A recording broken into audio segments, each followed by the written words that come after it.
sa inyong lahat. Nandito tayo para magbigay ng assistance yung ating Chief ng Philippine National Police.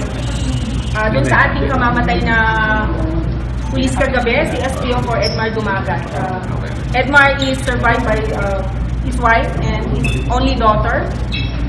Yung ating pong napatay na suspect, si Angelo Tampos, he is wanted for murder and he is a hitman of a drug lord that we are still working on. And for the further details, magsasalita po ang ating chief. Makinig po tayo para po din sa mensahe ng ating chief. Ang bayan ay bibigyan mo na po ng sa'yo pera. Before that, magbibigay po tayo ng assistance sa kanyang wife and only daughter.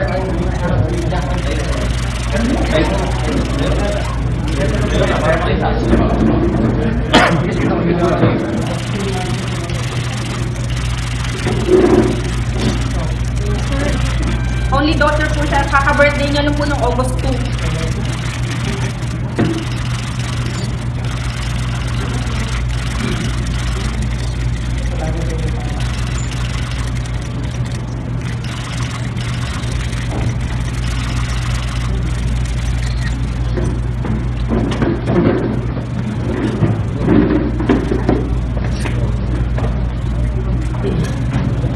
Again, this is the way gusto ko malaman nyo kung ano yung feeling ng pamilya na nawawala ng pamilya. Ang pulis yung nagtatrabaho lang. Yun. Tanggap mo namin yan. Tanggap mo namin yan na kami mamamatay anytime in the course of us performing our job. But yun nga, sana naman yung publiko na yung ibang portion yung ibang sektor ng publiko, hindi naman talaga nila iwasan. Kung yung iba dyan na sige lang criticize sa ginagawa ng operation sa ating war against drugs, hindi po pwedeng hintayin namin na kami ang mamamatay. Kailangan talaga namin lumaban para sa sarili namin, dilipensahan namin. Marami na nangyari. Nakita niyo, kanina yung nawardan natin sa Manila Police District na bunod talaga yung dalawang backrider ng motor. Kung hindi niya naunahan yun, siya mamamatay. Yan, dalawang baril yun eh. Tatlo pa, kasama yung rider.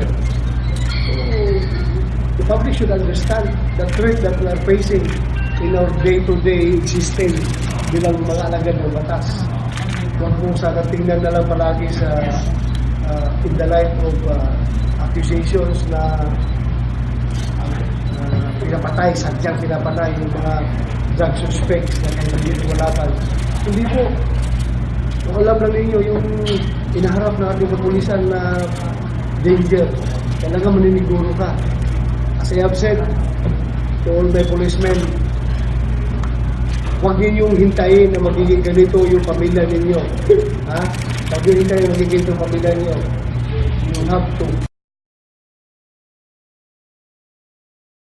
advice to you.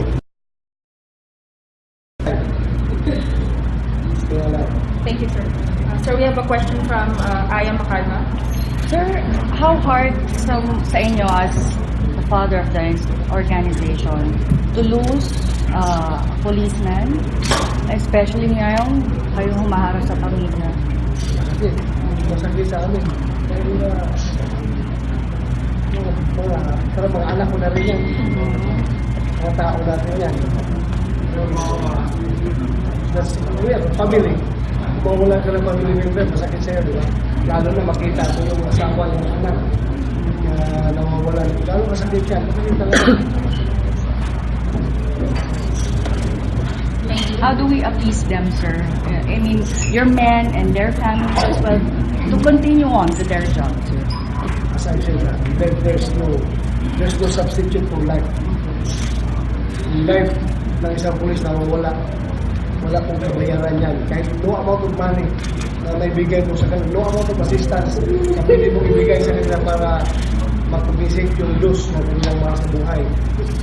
Pero nangyari na yan, naman talaga trabaho namin.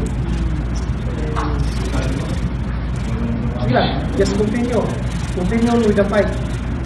We are far from over. Malayo pa.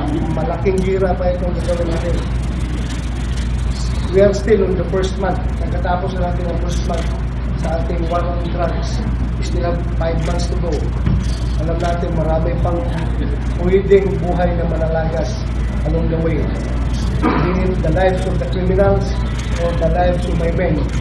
Marami pang pwedeng mawala. But that's our job. We have to do that. So what's the update, sir, sa ating drug, sir? Are we on track? Can we attain our goal? Yeah, we are on track. Unless we are being sidestepped by, or sidetracked. Unless we are sidetracked by other powerful people who want to dampen our spirit, then maybe apektuhan yung ating campaign.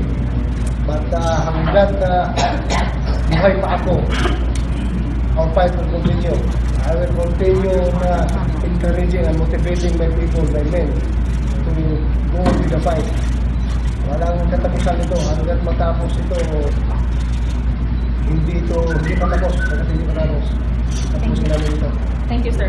Jeff? Sir,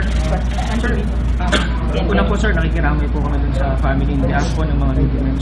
Sir, just to set the record straight, kasi may mga reports po na lumabas na sinasabi po na may possibility daw na kapwa police din po yung nakabaril kay Major. Sir, sa investigation po niyo, sir, may lumalabas po bang ganun? Or titingnan nyo din po yung ganung ano?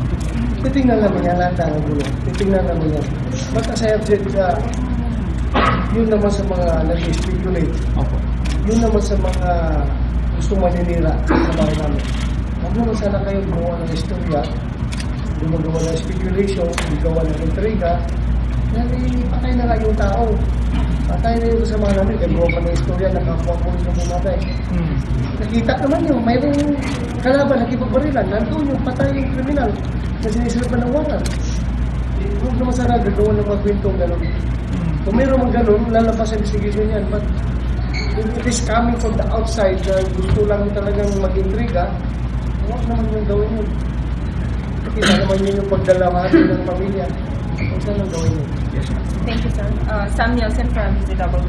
Sir, tanong ko lang, yung bang nagiging trend ngayon sa utak ng mga suspect natin, talagang daring na rin sila.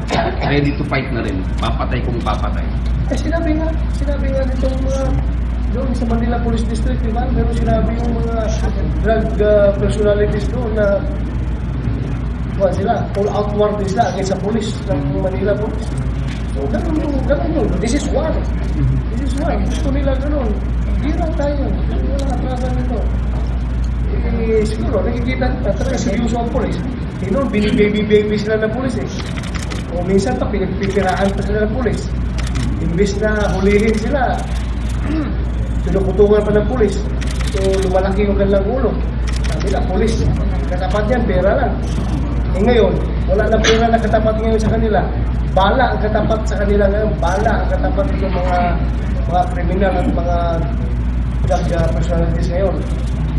Wala katapat na pera. Bala ang katapat ngayon. Sir, follow up lang po sa tanong ni Sam, sir. Sir, dahil nga mas pinag-iitig niyo pa yung kampanya niyo, you have 5 months, sabi niyo nga po, sir, no? In-adjust na rin po ba when it comes to benefits? Kasi may possibility nga kagaya ng nangyari kay Major, may mga naulila siya. May mga ginawa rin po ba kayong adjustments pagdating po sa mga benepisyo na makukuha nila? Pag sa benefits, hindi nagkukulang ang benefits. Meron tayong standard package dyan na talagang natatanggap sa pamilya. Sigurado yan, meron sila matatanggap. Pero padagdagan pa natin yan.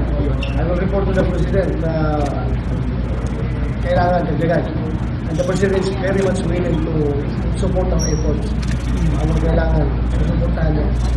How many percent, sir, on follow-up lang, how many percent kaya itataas ng mga benefits ng mga police natin, mga naulila, sir? Gusto ko sabihin ko kay Mayor na ni Presidente na 2,000%. Pwede. Why not? Yes, of the resources, pwede na ibuhos lang. Lalo na ganito, act of heroism talaga ito. Hindi ito namamatay sa pansitan. Hindi ito namatay sa katangahan. Namatay ito sa tuwing talaga.